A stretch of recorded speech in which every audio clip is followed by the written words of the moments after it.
Hello everybody. Today I'm making a field style holster for a Springfield XD-M 10mm. The mold that I have is actually a 940. It is not the 10mm. The 10mm is slightly longer. From what I can tell, it's roughly 3/16 of an inch longer. The major difference is on the rear of the slide. There's also a small difference in the ejection port. The ejection port on the 10mm and I believe the 45 is slightly longer. I'm using 7 to 8 ounce leather on this, and I begin with marking the center point on a strip of leather. Then I wrap it around the pistol and mark where the leather touches. I'll do this at the trigger guard and at the bottom of the slide.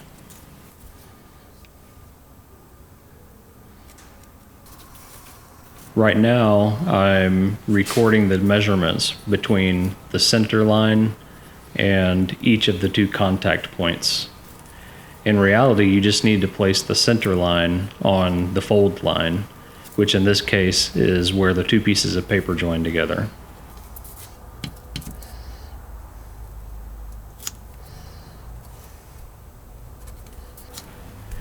Now I'm extending the stitch line around the rest of the pistol, and then I will allow for roughly 1/4 inch at the bottom of the holster to extend past the muzzle.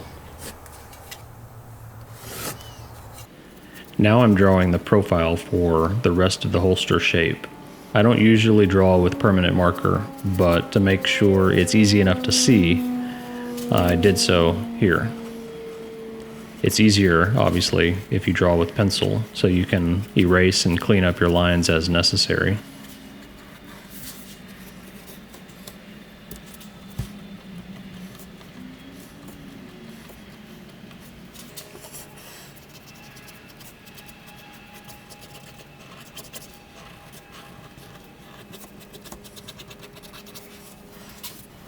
Because this is a field style holster, I wanted it to ride a little bit lower on the belt. It looks like the grip will interfere with the belt, but for this style of holster, there's plenty of room to still get a good grip on the pistol. Now I'm drawing the belt loop.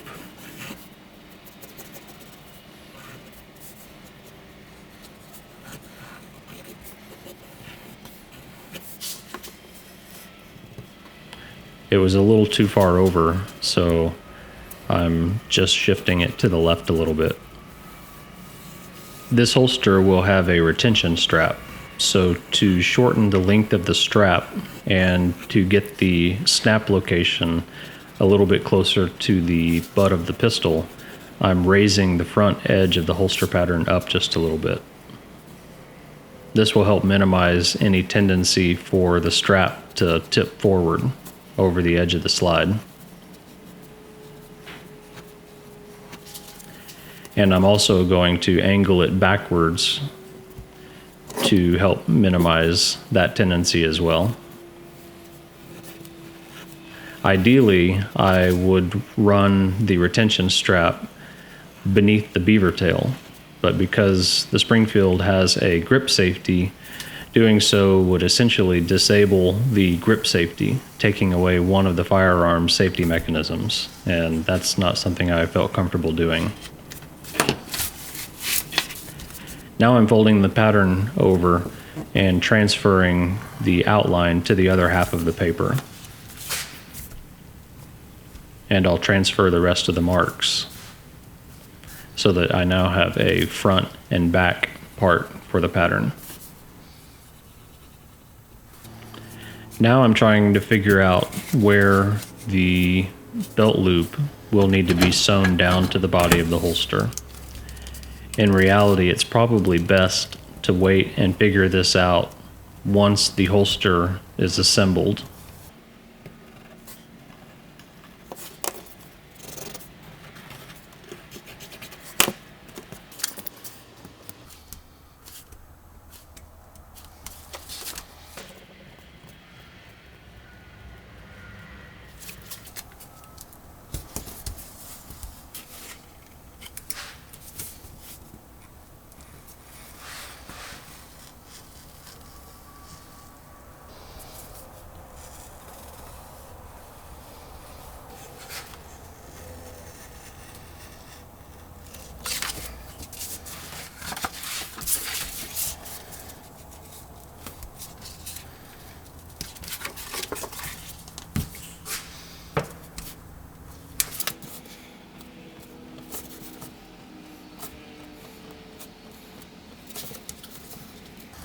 The retention strap will be mounted inside the area where the belt tunnel is. So I need to punch a hole that will allow the strap to penetrate through the tunnel and come out the top of the belt loop. And right now I'm trying to figure out how long to make the retention strap.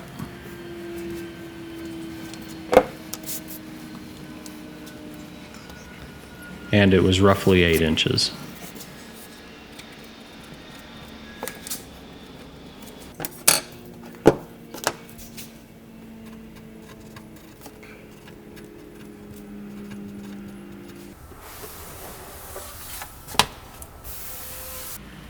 If I didn't mention it before, this holster will be lined, so I'm tracing the pattern from both the front and the back to create inside and outside pieces.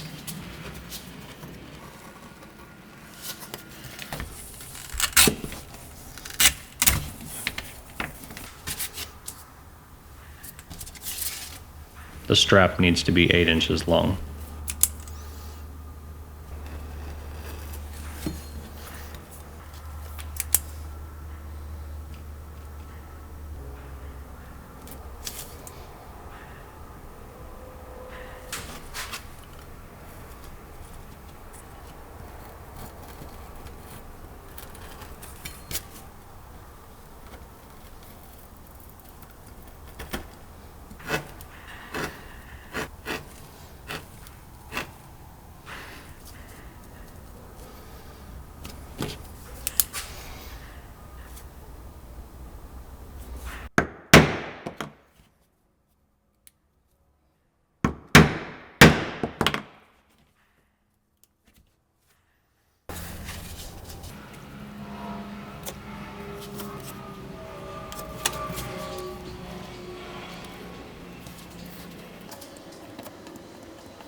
I'm airbrushing Fiebing's Pro Oil dye, and the color is dark brown.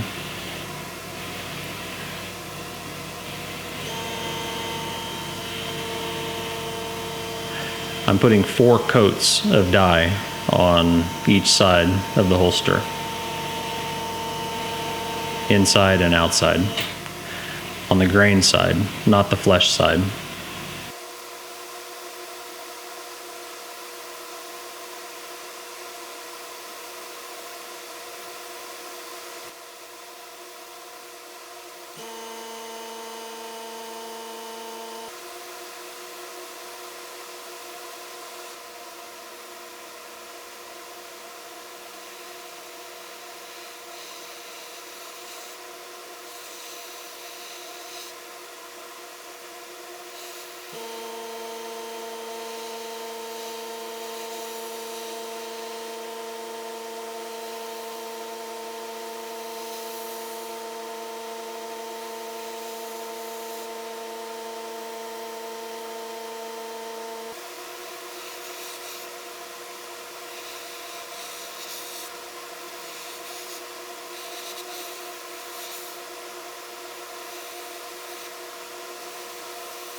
Now I'm beveling the edges on the retention strap.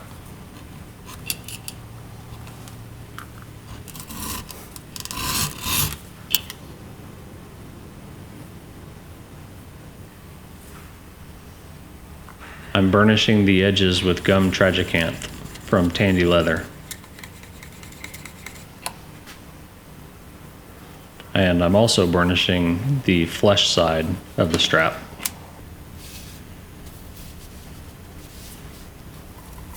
I'm gluing the inside and outside layers of the holster together with contact cement.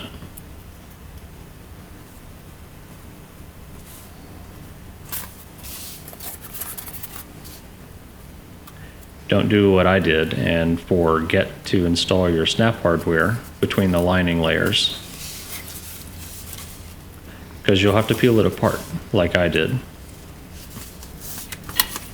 And this certainly is not going to make it easier.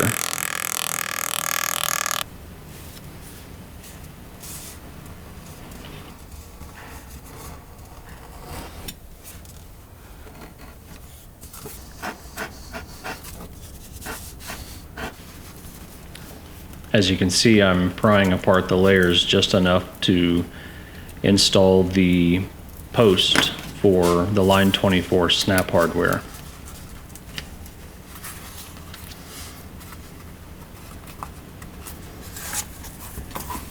And then I'll add a little bit of contact cement for a fresh gluing surface.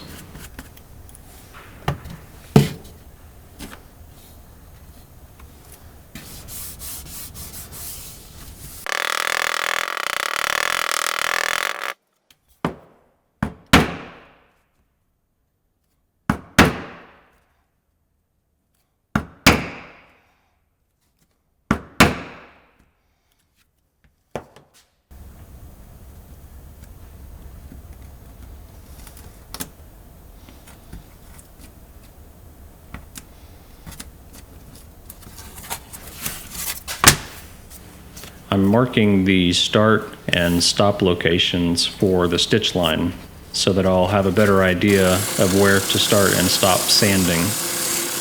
And when it comes time to edging the interior edge of the opening, I'll know where to stop that as well.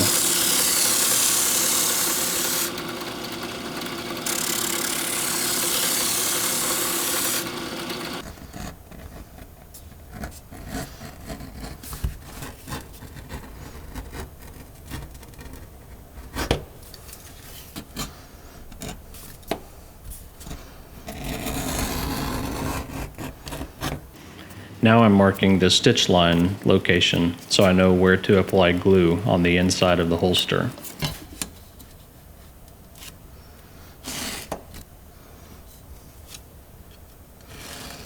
When beveling the inside edges of the holster openings, you want to start and stop your bevel at the stitch lines.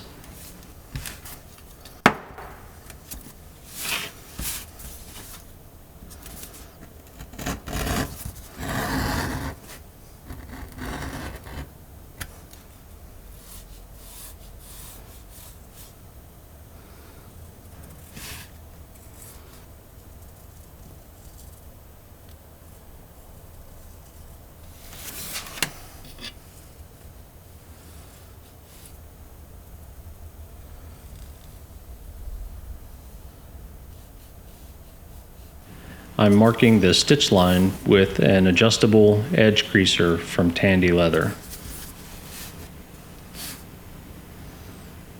Before sewing the holster closed, I need to sew the edge of all of the holster openings to make sure the lining layers don't separate.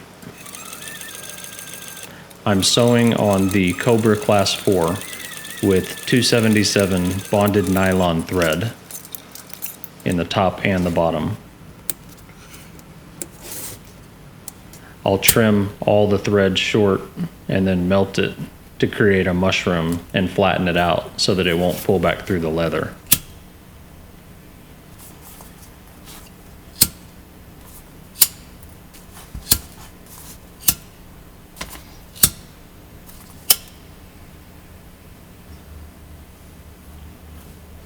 I'm burnishing the edges with gum tragacanth.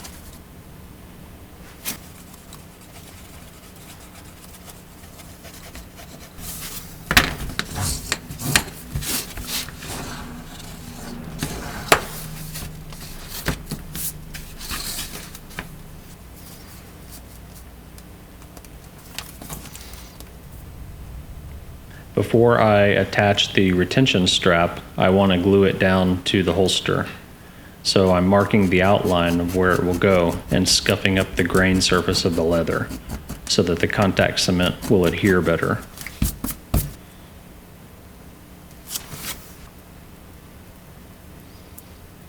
I did skive down one end of the retention strap to make it a little bit less bulky where the belt tunnel would be.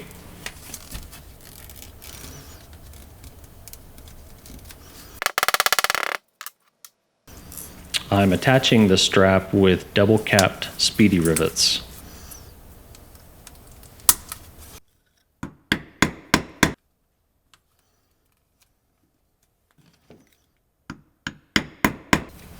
Now that the holster is glued together, I can start to figure out where the belt loop tunnel is actually going to get sewn down to the holster body. I'm using a belt blank that's roughly the same thickness as one of my standard belts, which is roughly 1/4 inch thick. I'm scoring a line around the underside of the edge of the belt loop tunnel so that I know where to apply glue, and scuffing it so the contact cement can adhere better.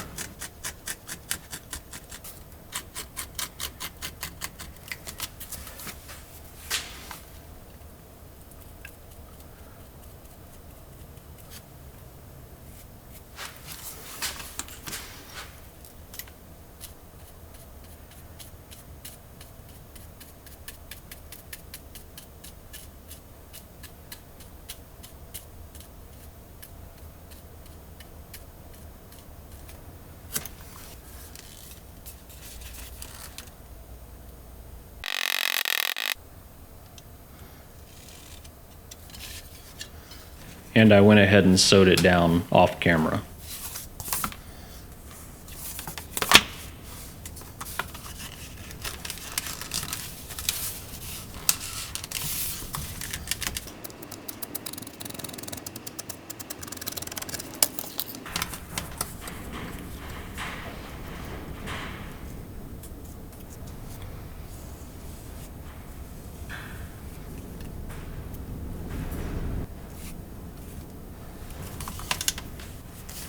I'm spraying a little bit of soapy water on the inside fold line area as well as the outside. This will help the holster fold closed a little bit more easily.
To form the holster, I'm soaking it in soapy water for roughly 10 to 15 seconds. The holster is a little snug, but that's what you want. It should be difficult to insert the pistol into the holster the first time. Shouldn't be impossible, but you do want it to be difficult so that it can stretch to fit. Part of the problem I'm having here is I'm trying to do everything on camera while I've got a video camera right over the top of my head. It's hard to get good leverage and force the pistol into the holster, but I got it to work. I like to drive a sight channel dowel just past the leading edge of the trigger guard. But it's worth noting that if you're using a real firearm, you won't have the ability to drive the dowel in afterwards like I've done here. You'll have to tape it on beforehand. So having such a tight holster to begin with may be a liability, and you might want to relax your stitch lines just a bit. Typically, I try to detail mold my holsters so that you can see more of the outlines of the firearm through the outside of the holster.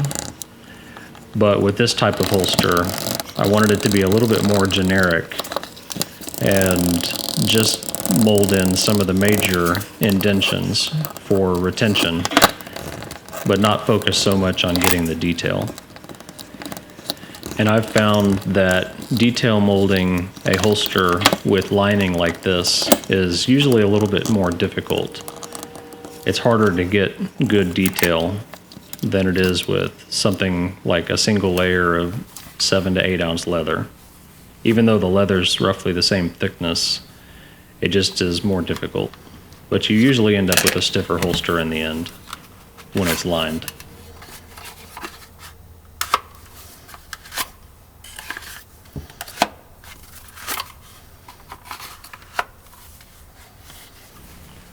Now I'm just brushing on a little bit of dark brown dye to help cover up that exposed natural leather.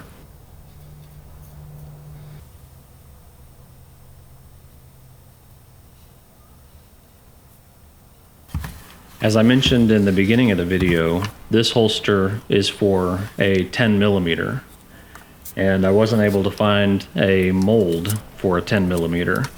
So to compensate, I'm taping on a spacer.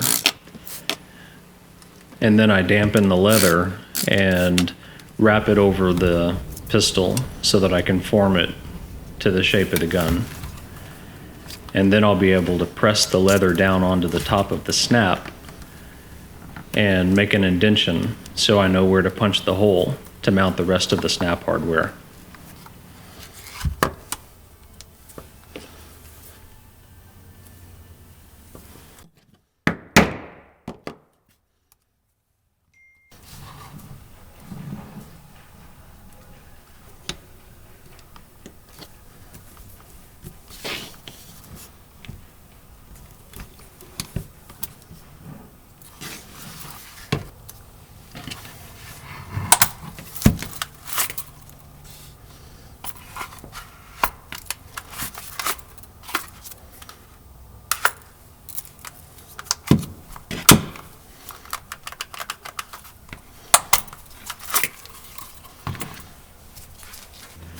To seal the holster, I'm using a 50-50 mix of Fiebing's acrylic Resolene and water, and I apply it liberally to the interior surface first. Let it soak in really well, and then I'll put it on the outside too.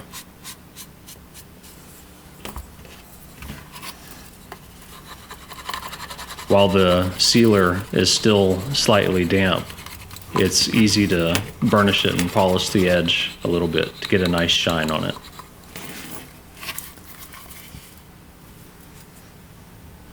When you apply the sealer to the outside, you want to get the leather uniformly wet so that it all has basically the same darkness. Make sure that there's no dry patches.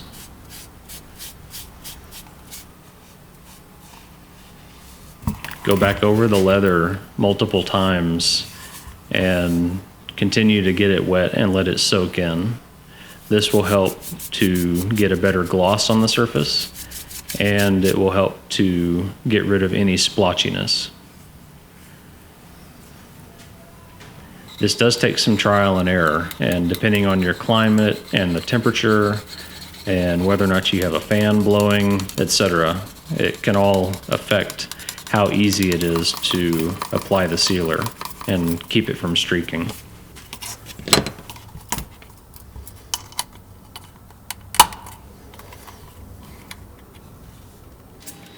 Now that the holster is complete, I'm going to transfer the pattern back onto a clean sheet of paper. There's a couple of revisions that I would make for the next go around. One, I want to make the strap a little bit wider at the top so that there's a larger bearing surface on the top of the belt. This should help keep it a little bit more stable and help minimize any rocking. And I want to extend the belt loop down just a little bit further so that there's a larger sewing area to just reinforce it just a little bit. I think as it is, it's fine, but a little bit larger gluing and stitching area would probably help.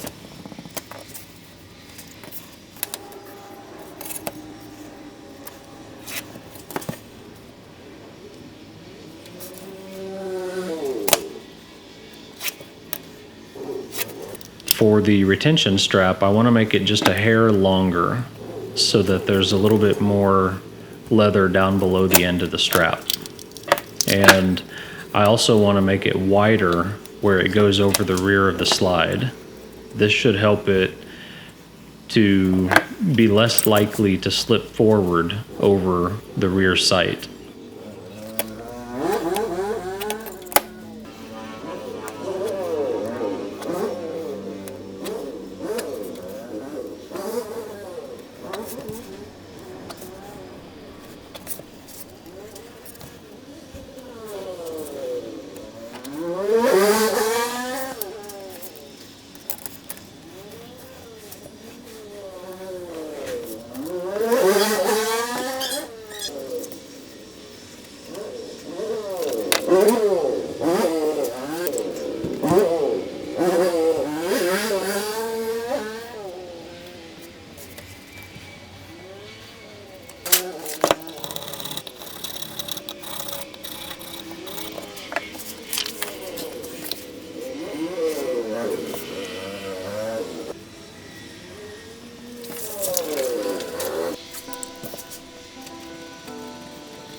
I'm writing the pattern information as well as the spacer size that was required for the 10 millimeter. I wrote 1/4 of an inch, but I think in reality it's probably more like 3/16 of an inch.